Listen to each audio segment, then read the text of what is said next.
काफी समय से वन नेशन वन इलेक्शन चर्चाओं में बना हुआ है और अब चर्चा तेज है क्योंकि मोदी कैबिनेट ने इस प्रस्ताव को मंजूरी दे दी। वहीं लंबे समय से पक्ष विपक्ष एक दूसरे को इसे लेकर सियासी तौर पर घेरने में लगे हुए हैं।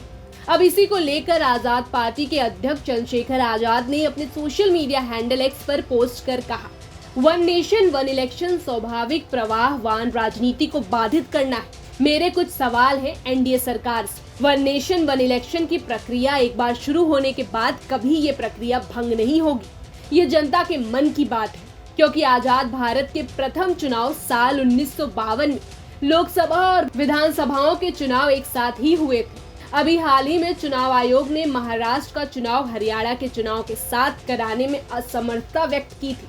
तो जो चुनाव आयोग 2 राज्यों का चुनाव एक साथ नहीं करवा पाया, वो 28 राज्यों और 8 केंद्र शासित प्रदेशों में एक साथ चुनाव कैसे करवा पाएगा? ये संदेहास्पद ना होकर हास्यास्पद लगता है।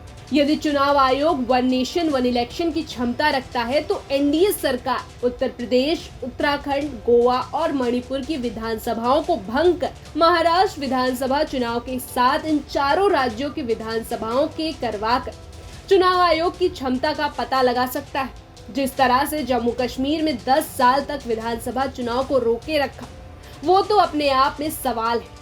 और अब जो चुनाव हो रहे हैं वो भी माननीय उच्चतम न्यायालय के आदेश के बाद। और बात हो रही है वन नेशन वन इलेक्शन की।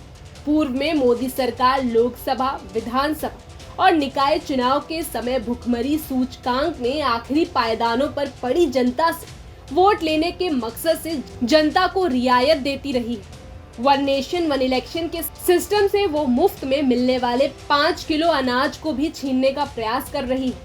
स्मार्ट सिटी महिला आरक्षण विधेयक का हाल तो सबको पता है। सवाल ये है कि वर्ष 2014 में जो गांव गोद लिए थे, क्या वो अभी भी गोद में ही है? #One nation one election.